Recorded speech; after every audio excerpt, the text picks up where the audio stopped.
Hello everyone, this is Monica from KSR Datavizon. So in this video, we are getting into the first fun service of AWS, which is called AWS EC2 instance, right? So we'll cover the modules which are what is EC2, why is Amazon EC2 used, what is difference between EC2 and S3, and how to create an EC2 instance with the hands on, right? So let's get started. So EC2, right? Elastic Compute Cloud. The abbreviation of EC2 is Elastic Compute Cloud. So it's a virtual server for running an application. Okay. So if you want to run an application, in the Amazon, we use EC2 instance to be launched first before launching an application, right? So you can run multiple applications or have with the multiple applications, right? Java application, .NET, and any kind of application you can run on this EC2 instance. So which is because of that, it is called the most popular offerings of AWS, right? And it also provides various types of instances with the different configurations, okay, of CPU, having CPU usage, memory, storage, and other networking resources, right? This is the small definition of EC2. Let's see the types of EC2 we have. One is general purpose and other is compute optimized, memory optimized, storage optimized, and micro. So we'll see what general purpose type of EC2 instance is used for. So this is used for workload purpose. Okay. If you're having the heavy load on the particular application, then this type is being used. Coming to optimize, compute optimize, which is used to run big data application that requires a large amount of processing power and then memory. Okay, we also have a graphical processing unit also, where which is used for the graphical user interfaces, right? So next is memory optimized, where it is used for storage of the memory, and then it next one is storage optimized, which is used for the high input output performances, and next is micro, which is used for low throughputs. Okay, for the small amount of applications, right? These are the types of EC2. Let's get into the features. So EC2 have many features in which few of them we will discuss it here, like OS, operating system. EC2 have good support of applications or good support of OS, where we can have multiple OS like Linux, Red Hat, SUSE, and many more. Okay, so the next is persistent storage. So EBS service is there, right? In AWS, we also have EBS service, which is Elastic Beanstalk service, which enables a block level storage volume to be attached to EC2 instance, right? And this persistent storage, it has been used. The next is Elastic IP address. This lets associate IP address with the instance can be moved from instance to instance without changing the network admin help.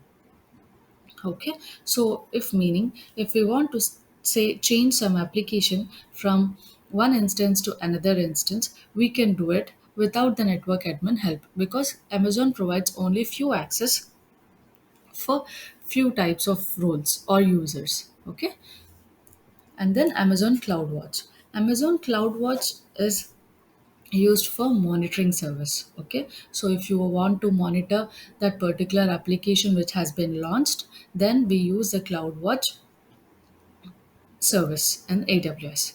Right. Next is automated scaling. So it adds and removes the capacity from Amazon EC2 servers in response to application demand.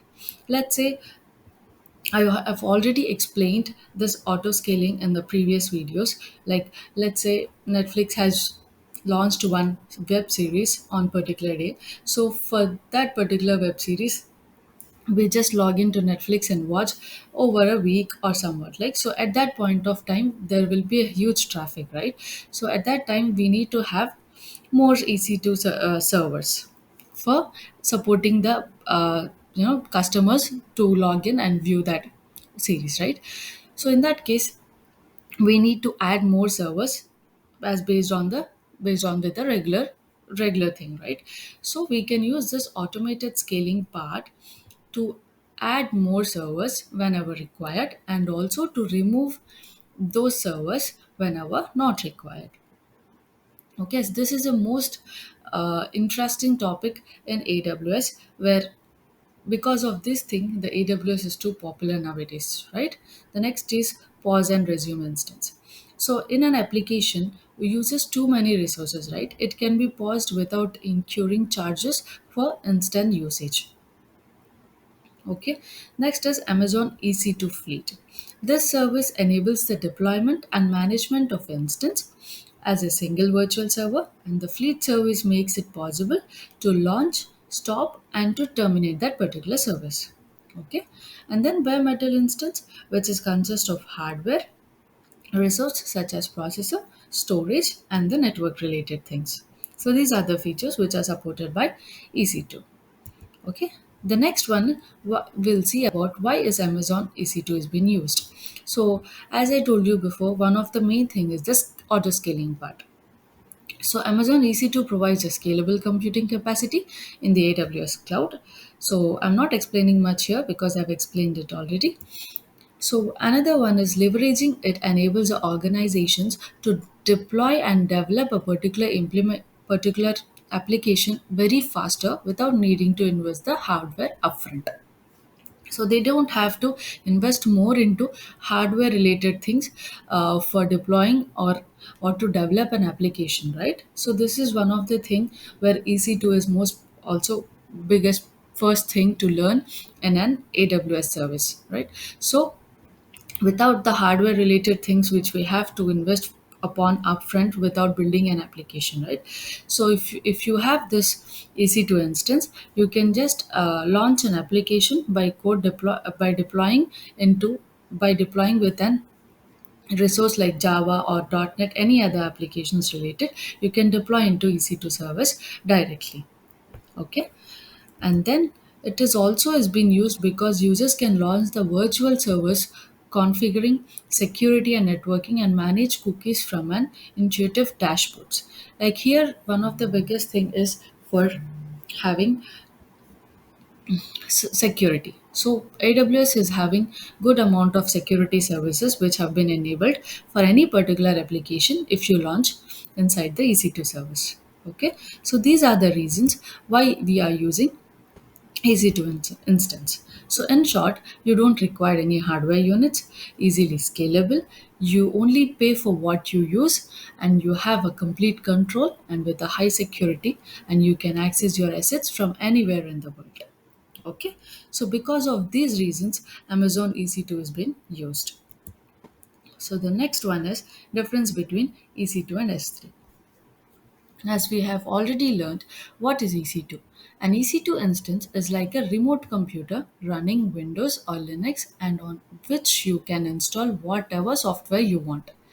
Like as I told before, we can use any kind of OS where it supports multiple operating systems, including a web server running PHP code and a database server, right? This is easy to. And let's see what is S3. Amazon S3 is just a storage service, right? To store the data, typically used to store the large binary files, right? So Amazon also has other storage, sorry, Amazon also has other storage and database services like RDS for relational database and DynamoDB and SQL service and other services. Okay, so this is S3. So mainly it is used S3 service is used for storing a large binary files.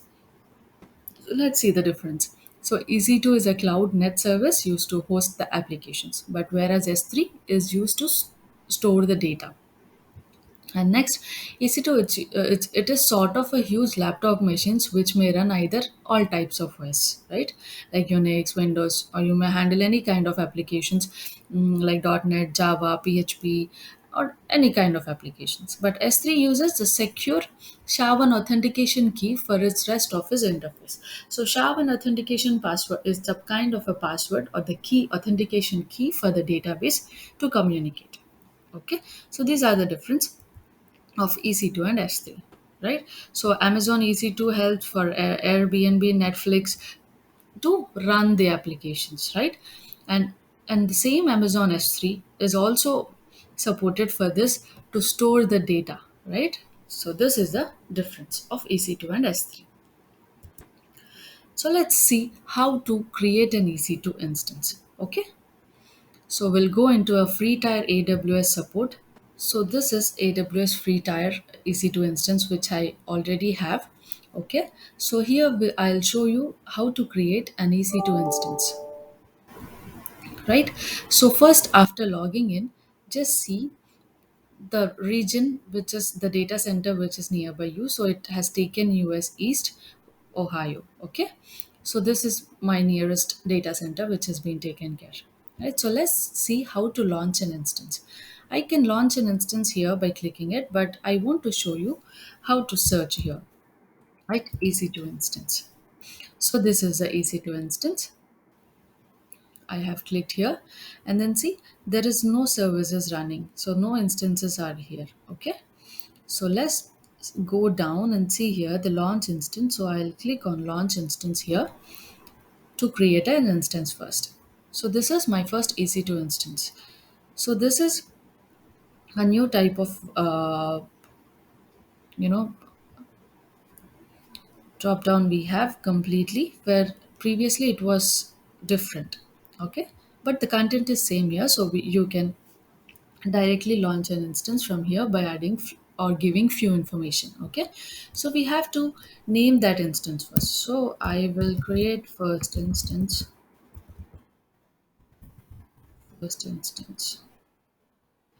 Okay, and then you have to select the application or the OS you want.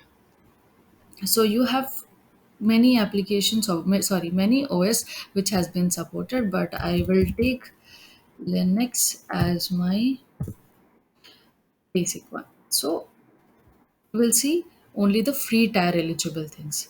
Okay, so I'm going with the Amazon Linux 2 AMI kernel one. Okay, with the 64-bit 80 into 86. Okay, so I have added my OS related thing. Next, we'll go to the instance type. So we'll see the instance type here. So we have T2 Nano and free tier is T2 Micro. Okay, so we'll select the T2 Micro and then key pair. I've already have been assigned with one of the key pair on my name, which is called MNR. So, or else you can create a new key pair here by going here directly. So, give the key pair, and then .pm file will be installed, and then you can keep it with you, right? You can download and keep it, and then you can use whenever required.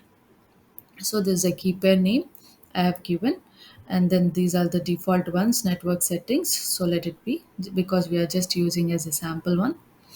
So if you want to create a security group, you can create it here, right? As I told for the IP related elastic ones.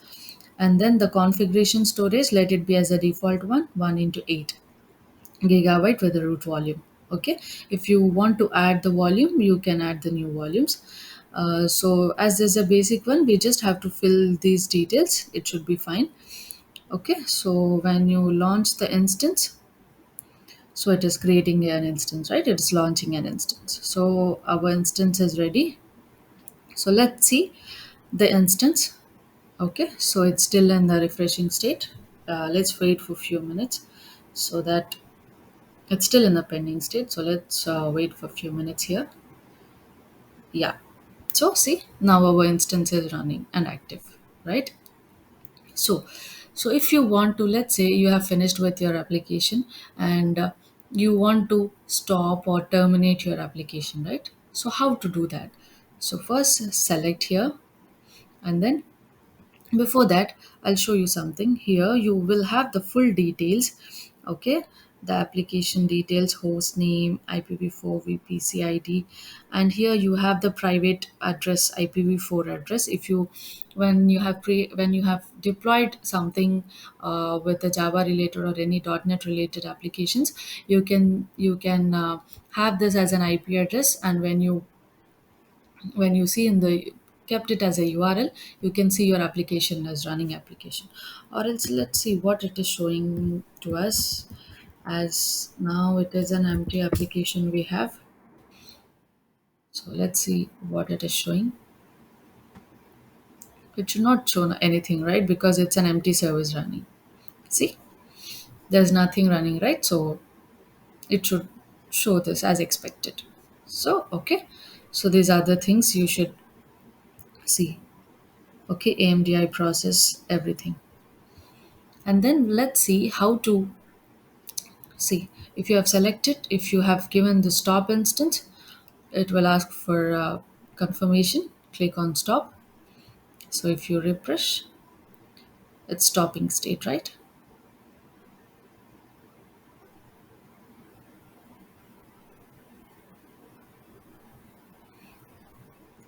And in the same way, if you want to start the service again, right? Start the instance.